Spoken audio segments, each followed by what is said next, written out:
Okay. Perfect.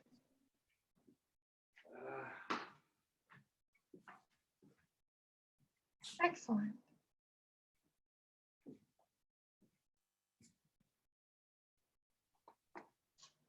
Perfect. Michel, is it winter again in Edmonton? No, actually, spring has actually sprung, I think, for real. Really? I think so. Is your temperature above zero? Yes, it is. I'm happy to report that that's exactly what it is. Well, you might be luckier than many of us. I think it's minus, it feels like -3 in Montreal, and this morning it feels like -10, and it was like snowing and hailing all week, so it was most certainly not very pleasant.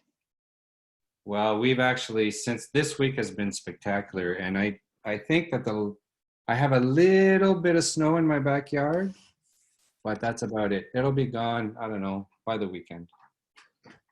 Finally, Okay. finally.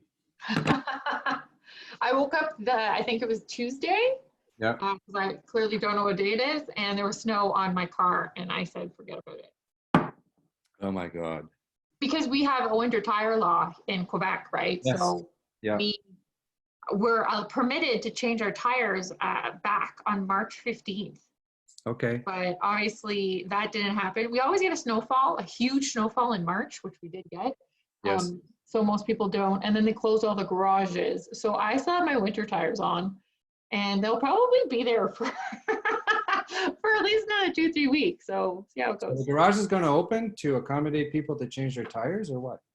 Right now, some of them are opened for quote unquote essential services and emergencies and things like that. But according to some sources, they'll be opened on appointment. I think some of them already are opened on appointment. This week, municipal and provincial construction started again. Yeah. So they've been cleaning the sidewalks. Oh, yeah. Stuff like that. There's definitely more traffic on the road, so not really sure what's going on.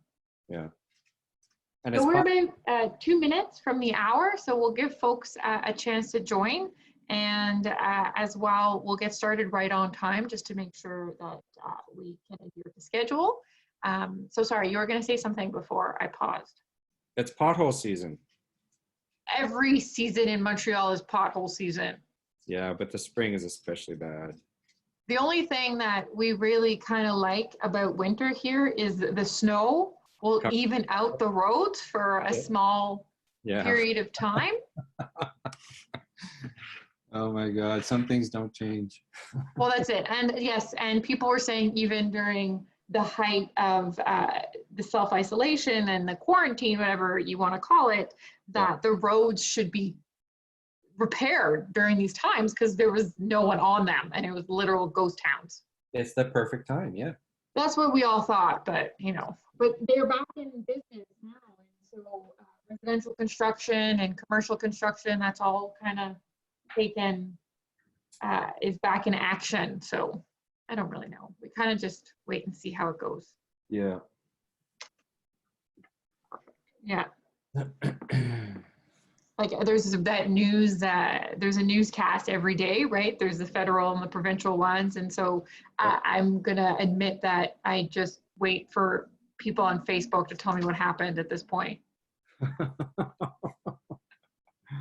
I watch them religiously every day for weeks, like multiple ones, depending on the province's impact on CCAE and, you know, personal. And then it just got to be too much. It's too much. We actually wrote a story about that. How can you stay, because it is too much. How can you, decide not to keep your mental health amid all this news? So you can't ignore it because you're a citizen. You still need to know what's going on. So it's about ingesting all the news in bite sizes that are manageable for you. Right, exactly, which involves not watching those live newscasts every day. Which involves not watching the politicians every single day. Exactly, but we do have a better use of our time at CCAE and across the country. So it is 1 o'clock, so we will get started. Okay. The session is being recorded, so I do want to welcome folks who are joining us today. It is wonderful to be able to count on our regular programming and the engagement of our speakers and attendees across the country. Our CCAeLearning sessions, they happen once a month at Thursdays at 1 p.m. Eastern, and they're free to all CCAE members. This particular session I'm really excited about because Michel was supposed to present in person in January at the Marketing and Communication Summit, but unfortunately that was not able to come to fruition. So Michel did agree to present this session as an e-learning session as part of the CCA series. So Michel, we're happy to have you, and really happy that you are committed to presenting this information to our members and getting it out there. So without further ado, I'd like to present Michel Proulx from the University of Alberta talking about Folio. So Michel, the virtual floor is yours. Thank you very much, Tara. It's a pleasure to be here. Hello to everyone in this surreal kind of a virtual world in which we live in right now. If you have any questions, I'm sure Tara will be looking them over, and at some points I will stop. If you have an urgent question, please say so in the text that you send to Tara, and I will try and answer as quickly and as best as I can. So we'll get right into it. So we decided, or actually like everyone else, like every post-secondary institution, we have an institutional strategic plan. This is the University of Alberta's, and in that institutional strategic plan, we have the obligatory objective of telling our story to the entire world. The way that we put it, of course, is that we will demonstrate and enhance the U of A's local, national, and international story so that it is shared, understood, and valued by the full U of A community and our many stakeholders. So we're always trying to broaden our audience. We're always trying to get our story out there. And every university and every college has a very good story to tell. We all have great stories to tell. So we decided to kind of take a look at how news is being conveyed. So as we have all done in the past, we've more or less counted on external media to tell our story historically, because they had the audience and they had the reach and they had the way to reach the audience. But as we all know, with the advent of social media and with the advent of a ridiculous amount of new media outlets, the whole media landscape has changed. Also, the fact that in the journalism industry, I mean, it's taken a beating. It's taken a severe beating, and it's actually quite sad to see. And it's, as a former journalist, it's really difficult to watch how one of the last estimates I've heard is that in the last 6 years, more than 30% of Canadian jobs in journalism have simply vanished. So newsrooms don't have the capacity that they used to have. We all know that. So part of what we're trying to do is help them tell our story and do what we can in that regard, because they just don't have the resources that they had. They also don't have the audience that they used to have because it's so segmented now, but they are still very important contributor to us telling our story. And so I will talk a little bit about that a little later on as well. So this is how we had done it. This was our news and events page, which was not, we would pitch a story and we would write a story and put it on our university page, on the homepage and on this page. And of course, I don't need to tell you that people don't go to university websites to get their news. So it's not like it had a whole lot of external, and this is very externally focused. It's not like it had a whole lot of external viewership. And that's what we were trying to do. Now, combining what I've just said with the fact that people were consuming news in a variety of ways from an ever increasing number of media outlets. So you would get something, say, on your Facebook feed that could come from God knows where. But if the headline was good, you might click on it. People were consuming news differently. So we tried to keep that in mind and in context. We were developing this thing.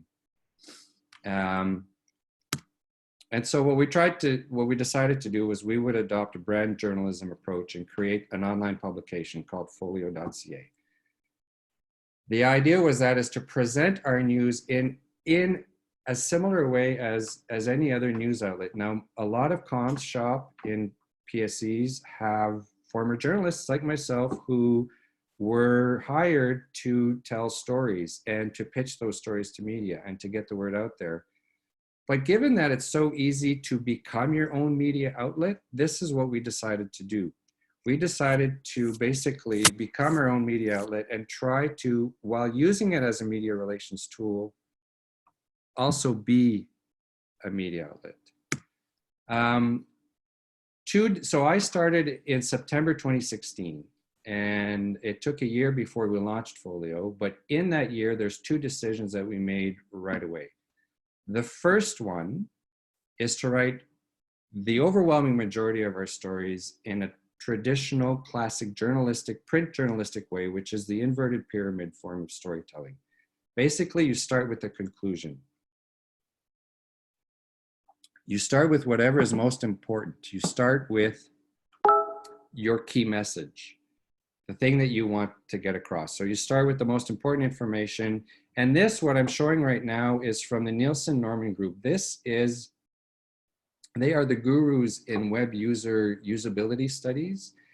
And I remember back in the, I don't know, early mid-90s when websites were coming into their own, were starting to develop, and news sites were trying to figure out exactly how to use this thing, and companies were trying to figure out how you put content on there that people will actually want to read. And what I kept hearing from people who were involved in this industry, well, the writing has to be short. And then I would say, well, okay, but what exactly do you mean by short? Well, it has to be shorter than, you would find pretty much anywhere else. What they were really trying to say, but they didn't know it, was that this inverted pyramid style of storytelling, where you get straight to the information and you convey the facts right off the top, is supremely important. So some of you may remember when, for example, I would take the bus to work and I would see people with their newspapers, and you see how people read their newspapers. They go from page to page. They'd look at a headline, maybe it got their attention, maybe it didn't. So they'd move on if it didn't. And if it did, they'd spend a few more seconds and they'd read the lead and the first few graphs, and then they would likely move on. Someone who's reading online is just as impatient, if not even more impatient than that person. So we're dealing with extremely impatient readers that need the information right away. You've got a few seconds to get their attention. So your headline and your teaser and your lead have got to get to the point. We use as a model the fact that if by the time a reader has read those 3 elements, they need to know what the story is about and they need to know why they should care about it. And if we haven't conveyed that in those 3 elements, then we haven't done our job. So here is it's kind of it's a crude graphic of what an inverted pyramid story looks like, basically about the most newsworthy stuff, answering the 5 W's and the H up top, as close to up top as you can. You're not going to pack it all in the first graph, but you go by order of importance. And so what's most important goes at the top, and then what's less important goes at the bottom. The second decision we made is we decided to develop an editorial mandate. We decided to give some thought as to exactly what types of stories we wanted to do. What was our vision? What was our mission? Our vision, of course, is to place, as it would be for every institution, is to place your institution and its researchers as thought leaders. So we do a lot of research at the U of A. We're a research intensive university. It's part of our mission. So, and we want to convey that. We are pushing the boundaries of knowledge every day. Someone is discovering something and we want to convey that to the world, but we also want to explain to them how this can affect their everyday life. So what makes a story a folio story is the fact that it has to be U of A centric, of course, has to be something that is being conducted at the U of A. And it has to have an external appeal. And by that, I mean, it has to have an appeal to a readership that is broader than just the U of A community. It needs to have an appeal to someone who's reading your local broadsheet or listening to your local station on the news, to your family, to your neighbors, to everyone, basically, much like would be. I keep talking in print terms because I come from newspapers. So it's about your entire audience, the entire audience of a newspaper or a radio station or a TV station. The editorial pillars, we talked a little bit about that. What makes us a media outlet is that we convey news. It is genuine news. What sets us apart from other media, it's that it's U of A centric.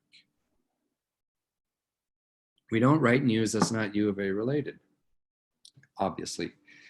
And we also spent some time thinking about who are our readers. And I looked at a bunch of we had wanted to do personas, but we didn't quite have the resources to do that. And so I scoured other websites and I spent a fair amount of time on the Policy Options website, and they have a very good description of who their reader is. And basically it's people who are smart, they do not have a whole lot of time, they are interested, and they don't have expertise in the area in which you're writing about. So it's not about a medical researcher writing to another medical researcher. It has to be jargon free. It's a medical researcher conveying facts. We're conveying their facts to a broad audience, but an audience that's engaged, that's smart, and that has no time, or very little time. We also developed some story buckets. 4 of them, although I'll talk more about the top 3. As I mentioned, we are research intensive. It is part of our core mission to conduct research and to teach. We make research discoveries every day and we want to tell the world about them. The second bucket is what I call stories of context or expert comments. So op-eds that appear in the editorial pages of your local newspaper or in the conversation or wherever the case may be.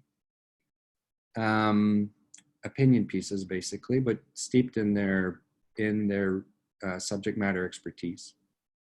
And stories of context, what I mean by that is that's newsjacking basically. It's about, there's an issue in your community in Canada, whatever the case may be, that's being discussed in the news. And we happen to have an expert who can bring a fresh angle to it because they've conducted research in that field. So for example, here in Edmonton, we had a big debate at City Council, and people were talking about it quite a bit. It was in the news for a while. It was about bike lanes. So the City Council wanted to establish some bike lanes. There was debate there. Some people were all for it. Some people were against it. And it's just so happened that we had a researcher who had conducted research on bike lanes in a variety of cities in North America and in Europe.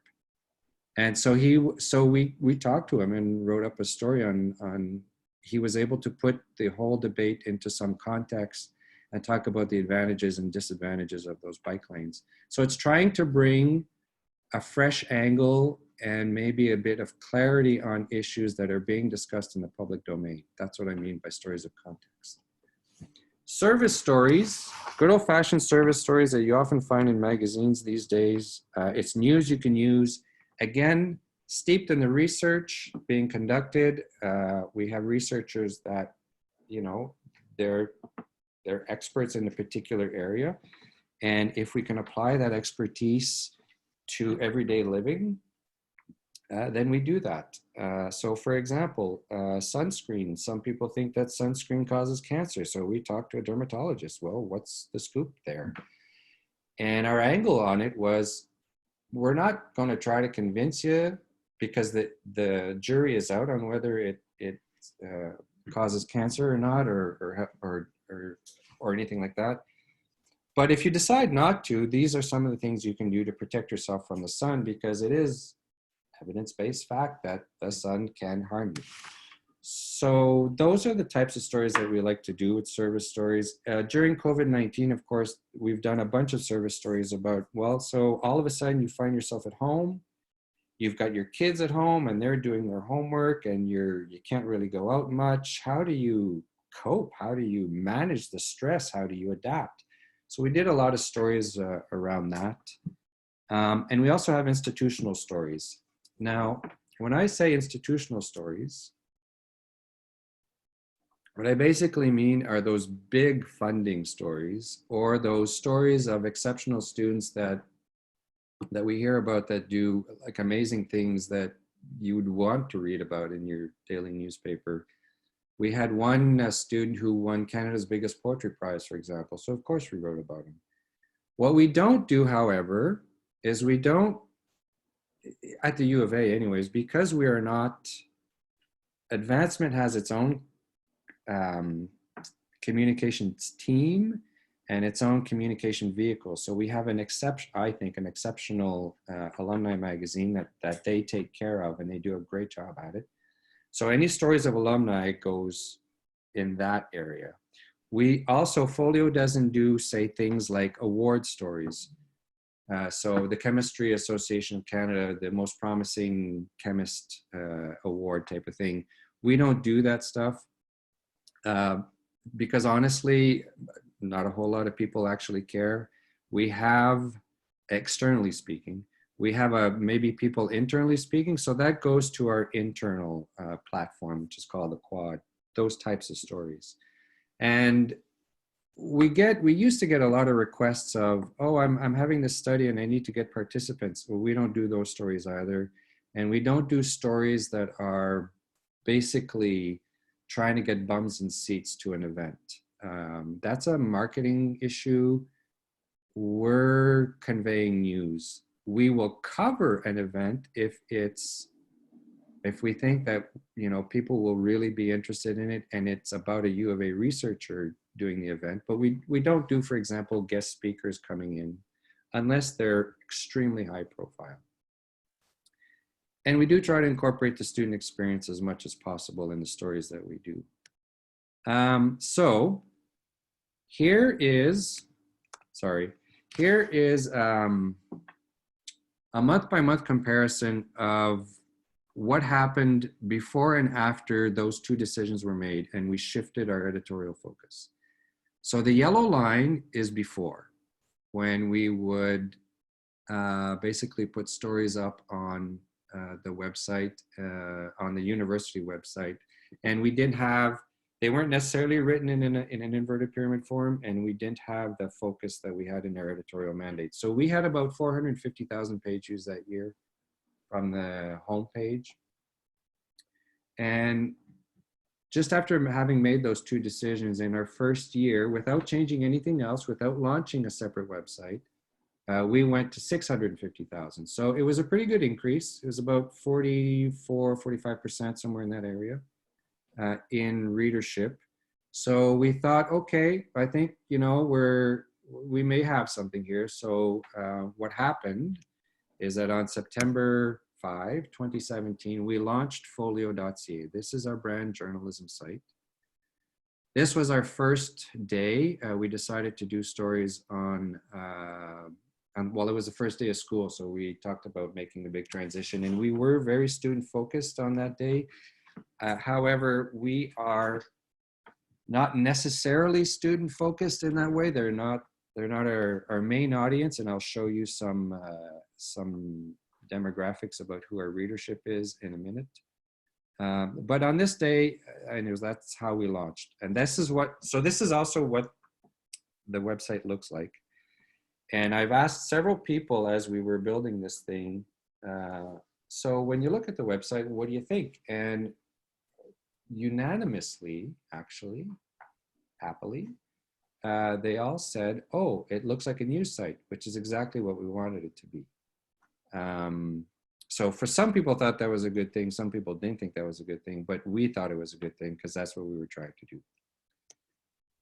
Now, since then, here's the year-over-year comparison. What I showed you here was month over month on before and after the switch. So the yellow line, the first one that you see, this is the equivalent to the yellow line you saw in the other chart, 450,000 page views. Then we climbed up to 650. Then we launched Folio and we jumped up to 1.2 million. Now, when we launched Folio, we also launched our own, Folio launched its own social media channels, specifically Facebook and Twitter, to build an audience. So the institutional social media channels also promoted Folio stories and would put them on and provide links to them, but we also had our own as we were growing it. So we were approaching it two ways. And I'll explain a little bit later why we did that. But suffice to say, for now, we jumped in our first year, we went to 1.2 million readers. And then last year we hit 1.8. And this year we are on pace for 2.1. So pretty good growth every year. I keep telling my boss that, you know, we're going to plateau at some point, and I'm thinking, yeah, maybe we're near that right now. We'll be experiencing some pretty severe cuts coming soon, and that will impact my ability to produce stories and to distribute them. So this is year over year. This is what every year looks like month to month. Again, respecting the colors. We had our best month ever last month in March, where we had 235,000 page views. You'll see, so what I like to see when I'm looking at this thing is that year over year, the bar is a little bit higher all the time. Last year, we had some pretty exceptional months. We hit in March 2019, we broke 200,000 for the first time for a month. So, and this month, like I said, last month, we hit a new record at 235. So that's, you know, page views is one of the metrics that we look at. Other metrics that we look at are growth in subscriptions. And what I mean by that is if I go back here, you'll see in the yellow box that says be in the know. It doesn't say that anymore. We changed it. That's our subscription button. So that is, you go there and you put in your email address and we will send you every day, every morning, we will send you an email with links to the stories that we published in Folio the previous day. And what we look for here are the black bar is the number of subscriptions we've received from people who have not a ualberta.ca email address. The white bar is from people who do have a ualberta.ca email address. And what we're looking at there, what I'm looking at there is the ratio from external to internal. So I was hoping that for every U of A person that wanted to subscribe, that we would get 3 externally. And in the first year, I was about 3.2 to 1. And then it grew last year, or 2 years ago. Sorry, in our first year, it was 3.2 to 1. Last year it was about, our second year was about 4.5 to 1. So growing, so I was pretty happy about that. And this year we seem to be pretty consistent with last year in terms of our growth. So we have about close to, well, 1,700 plus subscribers every year that are external and close to 400 that are within the university. So that tells me that we are reaching, it's an indication that we're reaching a broader audience and an external audience, which was the whole point. Another thing that we look at is the demographics on Facebook. So Facebook is our primary distribution platform where we share the story. We try to build an audience and we put all our stories on our Facebook page. Now, this is the demographic info from our institutional U of A page. And you will notice that in the 13 to 17 age group, it is by far the biggest one. These are potential students, future students, coming to the website, seeing what kind of programs there are, and you know, things like that. The 18 to 24 group is the current students, and the 25 to 34 are young alums. So our Facebook page, I think, is about, I don't know, 10, 12 years old, somewhere around there, maybe a little longer. I argue that the 25 to 34-year-olds, I don't know how engaged they are, because they've left the university, and often once you leave the university, you're just gone. But they didn't unfollow the university or unlike the page. So this is what you would expect from a post-secondary institution, that the majority of people that they reach are young, potential students and current students. Now, on the folio side of things, the demographics are very different, and that's what we were hoping for. So as you can see, 13 to 7, there are no teenagers that are reading folio. It just doesn't happen. There's a few current students that do, not a whole bunch. I mean, they're 4 to 6% of the students that we reach. But if you look at the other age groups, this is who we're reaching. And it's pretty, you know, pretty, not consistent, but it through the age groups,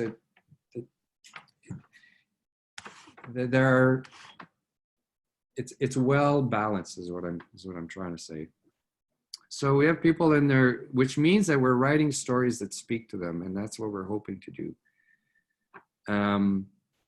I mean, the whole thing is about being audience centric and how we can convey news to them that matters to them so that they read it.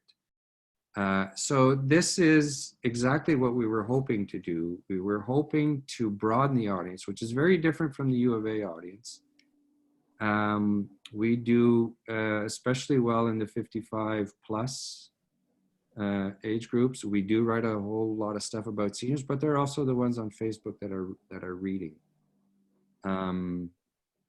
So that's another indication, metric number 3, another indication that we are reaching a broader audience and that they are indeed external to us. So you may wonder which stories do best. These are the 3 story buckets. I didn't put institutional here because I looked at the top 25 stories in terms of readership that have happened since we launched in September 2017. And of the top 25, 12 are service stories, which you can argue, and I often do, that they're research stories, but they're conveyed in the service story format. So if we don't have expertise in the area, we're not writing about it. And it's all based on the subject matter expertise of our researchers. Common research stories where there is a finding and it got published and we write about it and we try to explain the context to it. There's 9 out of the 25 that are there. And there are 4 stories of context. I think, pretty sure they're all op-eds. I'm not 100% sure on that, but the majority would be op-eds that have appeared in, well, the conversation is a good place where it appears often. So a few observations about our brand journalism experiment so far that I wanted to share with you. I did talk about how media is still important for us to distribute our story, for us to pitch them well, and for them to pick up the story and tell their audience. So while the audience may be more fragmented than it's ever been, it's still important. Few days ago, April 13th, a couple weeks ago, we had this story about one of our researchers checked the drug remdesivir, said that it was key in stopping a key enzyme in the coronavirus. So it's gotten to a point where Folio is well read by reporters as well. And reporters come on our site often. So we'll often put up a story and then get a phone call. Oh, can I talk to this researcher? Can I talk to that researcher? so that the story is the pitch and the pitch is a story. We don't actively pitch the way we used to. We simply put it on Folio, and it's gained, I would say that we have easily, I would say at least 60 reporters that receive the email, that daily newsletter, well, every day. So the CBC obviously picked up this story, and what happened was, and this is what I wanted to show the difference in how things have changed. So years ago, we would have gotten calls about, can I talk to this researcher? Can I talk to that researcher? But what we often get now is they just pick up our story and we don't hear from them. And they don't necessarily talk to the researcher. So in this case, what the CBC did is they took our story and they didn't use it word for word, but they took all the quotes. All the quotes are the same. They did say, it says right here, in a news release Monday, and they basically reorganized it and wrote it in a bit of a different way. And that's great. So we know that all the information is accurate, and it saves them time. So remember that newsrooms are depleted these days. So anything that we can do to help them, we're going to do our best to do that. And this is one of the things. Now, I take no great joy, actually, this may sound weird coming from someone who runs a brand journalism site. I take no joy in the fact that, the journalism industry is in the state that it is. But it is in the state that it is, and we're trying to do what we can to fill some of the gaps, and this is one of them. This is the rest of the story, and basically what I really wanted to show was that the quotes were exactly the ones that we had used, and then the rest of the story was reorganized. Here's another one. We had Senate elected a chancellor back in March. So I wrote a story about it along with one of my reporters. And what the Journal did, which is our local broadsheet, is basically, and this is an age-old thing that people do in newsrooms. They treat the story as a news release, and then they write the story from the news release. I mean, I've worked in newsroom and I've done that many a times. Again, this is basically a rewrite of our story. It's not actually a rewrite as a reorganization and a synthesis of our story. Again, all the same quotes. Some of the words are pretty similar, shockingly similar at times. But this is where we're at. And so both the researcher in this story and our new chancellor we told reporters they're available for interviews, but they didn't get any calls because they took the story and they wrote up the story and then they went on to their next thing. Here's something that did surprise me though, and this was in 2017 when we had changed our focus and we're writing all inverted pyramid stories. This is a service story. It was a Valentine's Day story. We spoke to a professor of family science about keeping your relationship afloat, and we wrote it as a service story. What surprised me here, because you'll notice that there is a byline in the Journal story, is that it's not word for word, but it's pretty damn close. And, that's actually an indication of how tough things are in newsrooms these days. I was quite shocked by this. They took the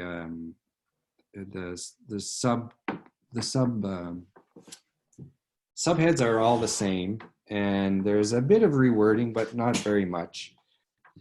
So I take that more as a sign of the state of what things are like in newsrooms, and they haven't gotten any better since then, and especially with the pandemic right now, things have gotten actually even worse.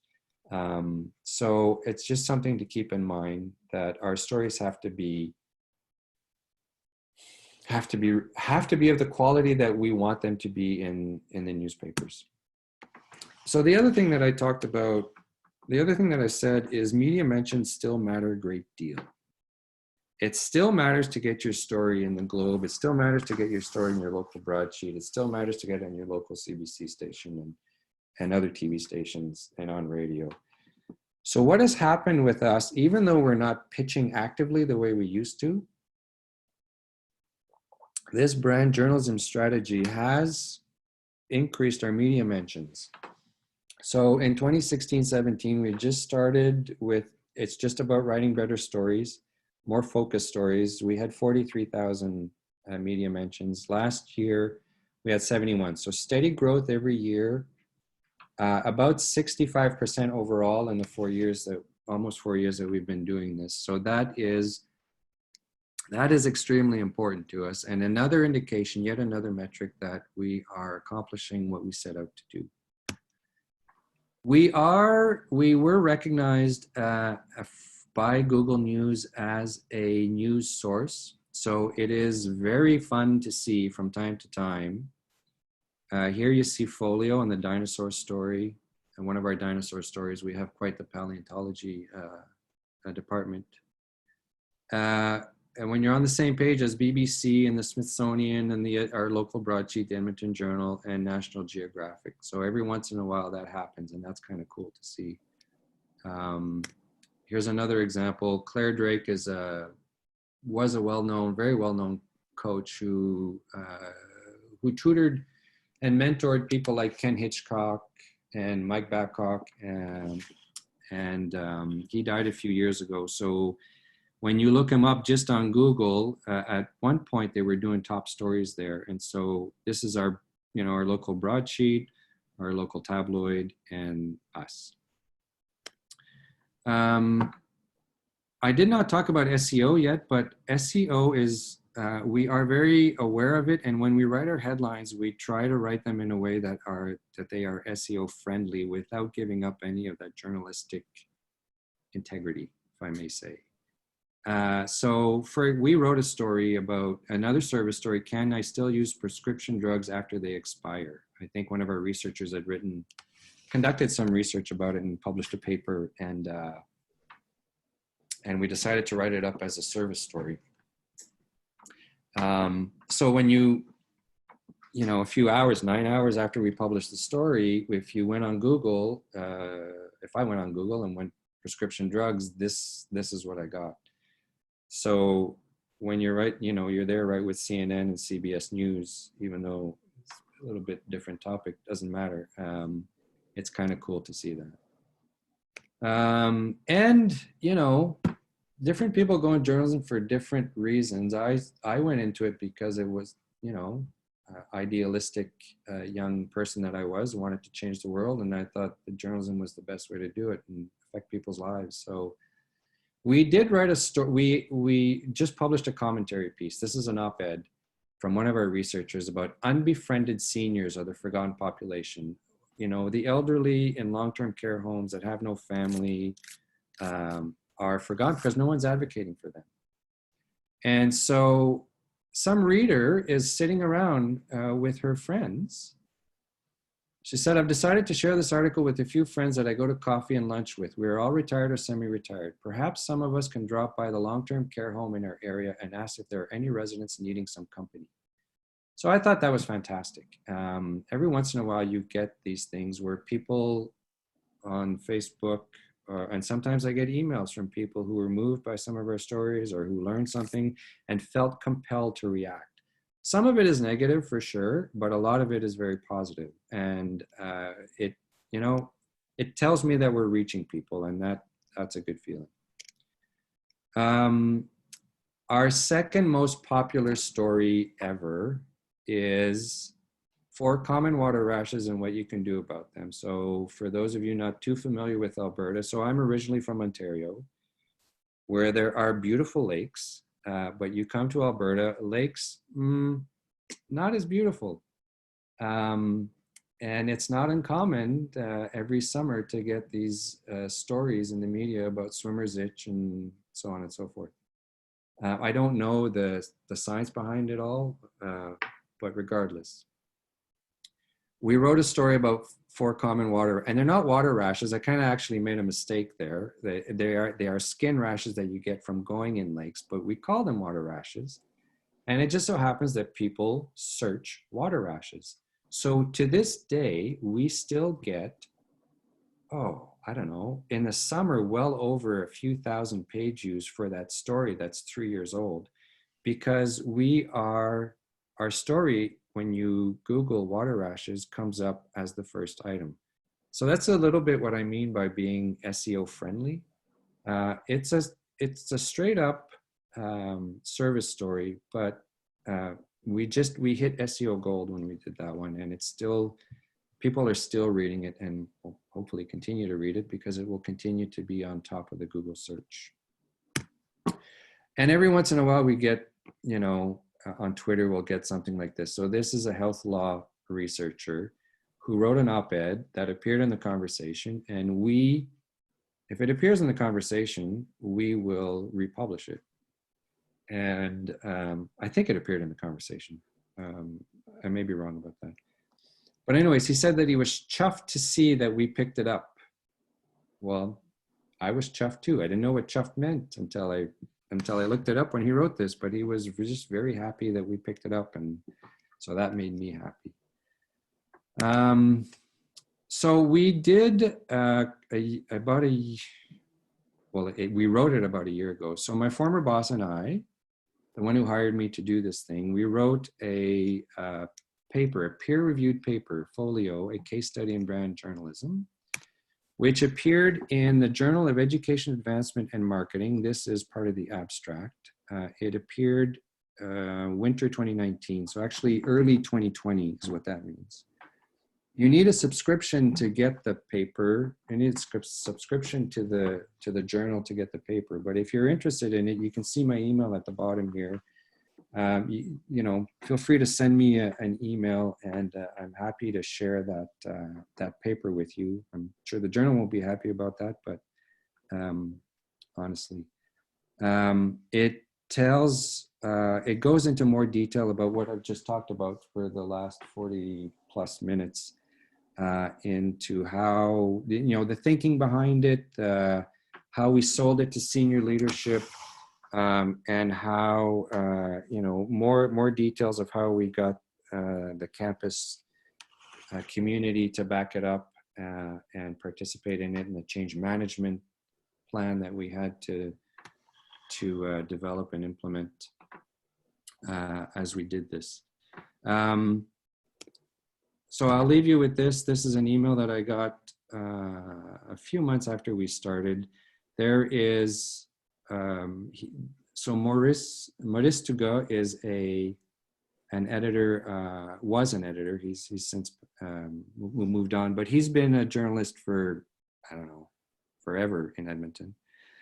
And he, you know, I always love it when other media outlets contact me and ask me to republish the stories. And I always say yes, of course, because that's what we want to do. As long as we get proper credit, everything is great. But part of what we're trying to do, as I mentioned very briefly, is try to fill some of those gaps because of the state of journalism in our country today and in the world, quite frankly. But when I get emails from other journalists that say, keep up the good work, with the sad state of daily newspapers, Folio is filling a void, that pleases me to no end, because that is part of what we are actually trying to do. So that's the end of my presentation. This is, just give me a second here.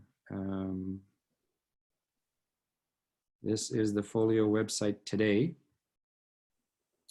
So I'll just leave that there. And if there are any questions, I am more than happy to try and answer them. Perfect. So thanks, Michel. As a reminder to folks, lines are muted. So for questions, please use the chat box or the Q&A function. And so while we allow folks to get their questions in, Michel, just a quick one, because you went right into it. Can you provide attendees a bit of a background on you and your team? So in terms of how many people you are, do you ever outsource, how many folks you have writing articles, and just some of that foundational information? Sure. So the Folio team of reporters, we have 4 full-time people. We have a desker. For those, a desker is the copy editor and the person who actually lays out and does sources photographs and does the copy editing and inputs it in the content management system. And we also have 2 part-time reporters. So what we've done is we've established beats. There are 18 faculties at the U of A, so I separated the faculties and parsed them out so that every reporter covers certain faculties, and their job is to try and get stories from these faculties. So sometimes the faculties have people that will write stories, and you know, if they fit within our editorial mandate, we'll edit them and we'll post them. But the idea is to work together to try and get as many stories on Folio as we can, because it is what we decided is the chief storytelling engine of the university. And part of the change management plan that I didn't talk about was exactly that. So a lot of the faculty communicators are not necessarily former reporters. So I, from time to time, conduct workshops on how to write inverted pyramid storytelling, or inverted pyramid stories, and also I conduct media relations workshops, so that they have the skills to be able to contribute. And then I edit them. And my job when I get a story is to do what I can, as long as it fits within the editorial mandate, to try and get it up on the website. Perfect. And do you ever refuse stories? So how closely do you work with, for example, the other social media accounts and the units across campus? I know you briefly mentioned the alumni magazine and that alumni communication piece. I know there's likely some folks who are listening to this who might be communicators on the alumni side. So how do you feel, for example, that relationship works? Actually, it works really well. So in the sense that they sometimes take our stuff and they will, so they have a long email list of, I don't know, how many tens of thousands of alumni that they send an electronic newsletter to, and they will take stuff from Folio and put it in there. We will take things from our alumni and advancement communications team if it fits within our mandate. Right. So do I ever refuse stories? You bet I do. If someone is trying to say that, oh, I want this award story out, well, that's great, but it doesn't fit our mandate, so it's not going in Folio. But they also have typically other channels in which they can distribute, post and distribute those stories. As far as social media is concerned, what often happens is if we have a story, the institutional social media channels will promote our stories, and what will happen in the faculties, for example, if it's a story that is about one of the researchers, then they more often than not will also share their story as best they can through their own channels. So a question around popularity. So have you found in your experience there's a certain style or topic that has a great pickup than others? Wow, that's a great question. Service stories do particularly well. Well, they do particularly well. They do quite well. I mean, when people read stuff, one of the arguments that was put forward when we were doing our editorial mandate or developing it is people have problems, and they read to try, often they read to, you know, see things to try and solve their problems, which is kind of the basis for service stories. So service stories, things that affect your daily life, people read that. So the best, and also one thing that I haven't mentioned that I should have, is the fact that part of Folio's mandate is to try and show, not tell, but show the impact and the connection between the university and the community in which we live.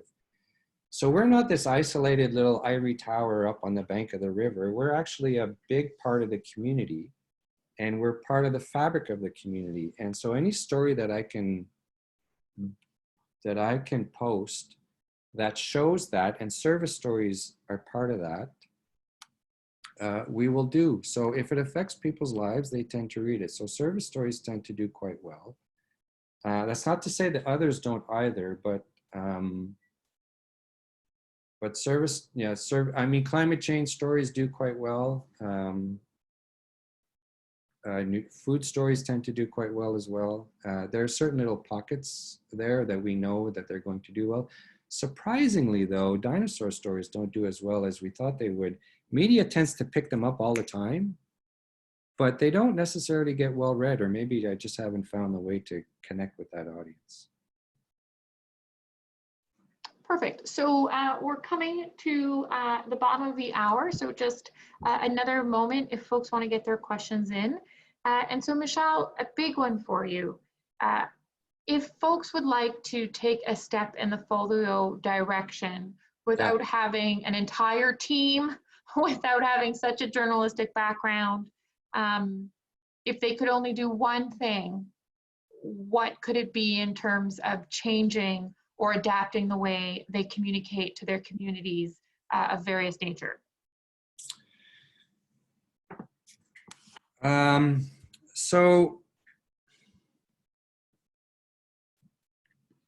I guess what I would say is do everything you can to make sure that you're serving your reader. Find out what it is they want to know and see if you have something that can help them. As opposed to, often, you know, we do these great things and we push it out, but we don't know if the audience really wants to know about it necessarily. But if you switch that and you know, do everything you can to find out what it is that your audience wants to know, whether through surveys or whatever the case may be, and then try to fill that, you'll be taking a step, I think, you'll be better read. You'll be taking a step in that direction. Perfect. Well, we don't have any more questions in the queue, but for the same effect, I know you had included your email address in one of those back slides, and folks are free to contact you should they have any additional questions.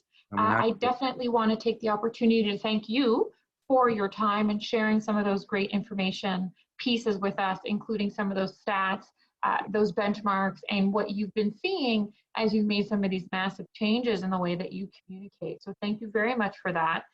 For folks who are part of this call, it will be recorded and will be made part of the resources available on the CCAE resource page. As a reminder, our e-learning sessions do occur on a monthly basis. The next one will be in May. It's actually going to be on a Wednesday as an exception, but it is at 1 p.m. Eastern, focusing on donor-centric response and proposal writing. And I do know the presenter tweaked a little bit to consider the times that we're in. So it's a bit of a post-pandemic ask as well in terms of that proposal writing. So feel free to keep an eye on our website for those. I wish everybody a wonderful afternoon. Stay well, stay healthy, wash your hands, and hopefully we'll all be together physically soon. And so thank you all again for being with us, and take good care. Thank you, Tara.